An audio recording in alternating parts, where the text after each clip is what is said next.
Next है protein. Protein heteropolymer रहता है एंड ये पॉलीपेप्टाइड्स होता है। ये लीनियर चेन रहता है अमीनो एसिड का जो कि लिंकेड रहता है पॉलीपेप्टाइड बॉन्ड से।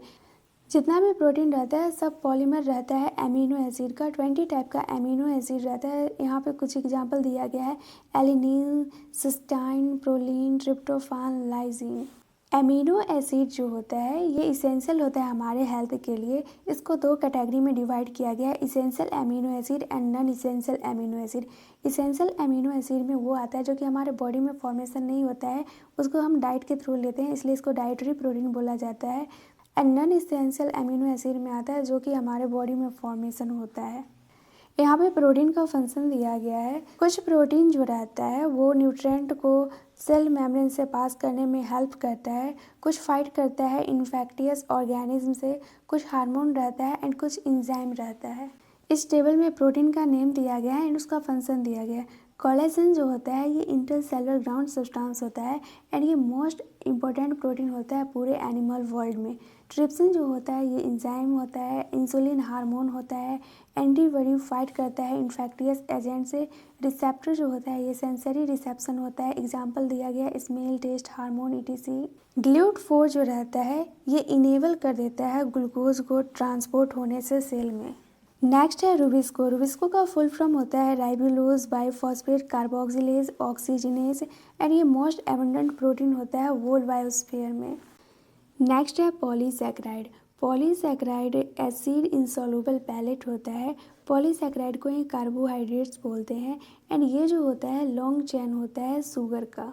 पॉलीसैकेराइड जो होता है ये कॉटन थ्रेड होता है एंड यहाँ पर पॉलीसैकेराइड का एग्जांपल दिया है। फर्स्ट एग्जांपल है सेलुलोज।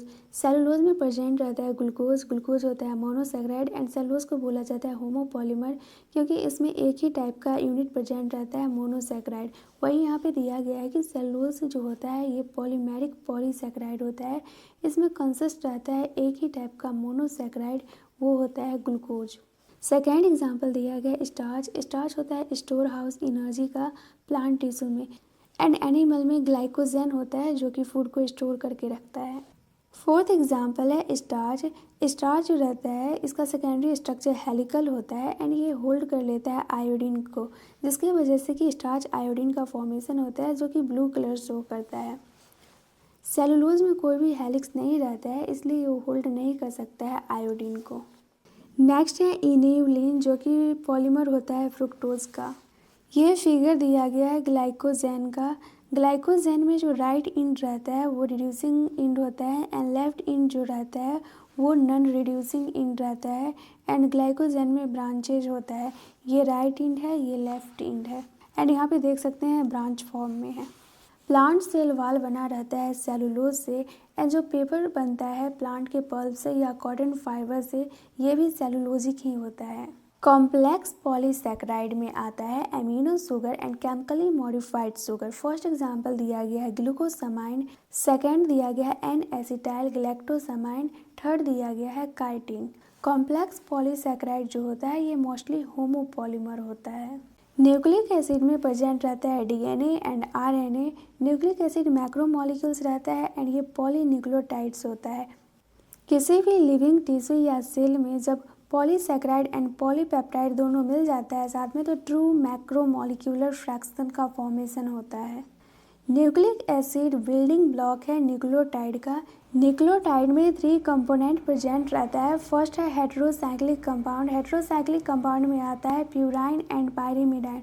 प्यूराइन में जो नाइट्रोजनस बेस रहता है वो एडिनाइन रहता है एंड गुआनिन रहता है, तो पायरिमिडाइन में हो जाएगा एडिनाइन का रहता है थायमिडाइन, गुआनिन का रहता है साइटोसिन एंड थर्ड यूरासिल इसी में आएगा पायरिमिडाइन में ही। सेकेंड दिया गया शुगर जो कि मोनोसैकेराइड रहता है। शुगर में आता है ribose and deoxy ribose and third component दिया गया है फॉस्फोरिक एसिड या फॉस्फेट। डीएनए का फुल फॉर्म होता है deoxy ribo nucleic acid and RNA का फुल फॉर्म होता है राइबो न्यूक्लिक एसिड। नेक्स्ट है स्ट्रक्चर ऑफ प्रोटीन। प्रोटीन जो होता है ये हेट्रोपॉलीमर होता है। ऑर्गेनिक केमिस्ट जो रहते हैं वो कोई भी चीज़ को दिखाना चाहते हैं 2D के फॉर्म में, एग्जाम्पल बेंजीन, नेप्थलीन, और यही फिजिशियन जो रहते हैं वो शो करना चाहते हैं 3 डायमेंशनल व्यू। बायोलॉजिस्ट प्रोटीन का जो स्ट्रक्चर दिए हैं वो 4 लेवल पे दिए हैं। फर्स्ट में है प्राइमरी स्ट्रक्चर। प्राइमरी स्ट्रक्चर जो रहता है ये पोजिशनल इंफॉर्मेशन देता है अमीनो एसिड का।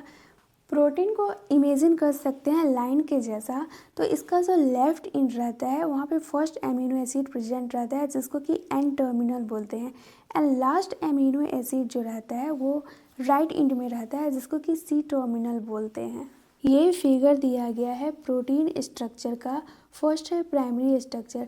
प्राइमरी स्ट्रक्चर जो रहता है ये पूरा एकदम रिजिड नहीं रहता है, ये फोल्ड हो जाता है, मतलब इसका जो कुछ पोर्शन रहता है वो फोल्ड हो जाता है हेलिक्स के फॉर्म में जिसको कि अल्फा हेलिक्स बोलते हैं। और ये जो अल्फा हेलिक्स रहता है ये एकदम सिमिलर स्टेयर केस के जैसा रहता है। ये जो थ्रेड है ये फोल्ड कर सकता है बीटा प्लेटेड शीट में भी, जिसको कि ये जो हो गया alpha helix and beta pleated sheet, ये सेकेंडरी स्ट्रक्चर में आता है। टर्सरी स्ट्रक्चर में आता है हॉलो वूलन बॉल, इसमें प्रेजेंट रहता है हाइड्रोजन एंड डाइसल्फाइड बॉन्ड।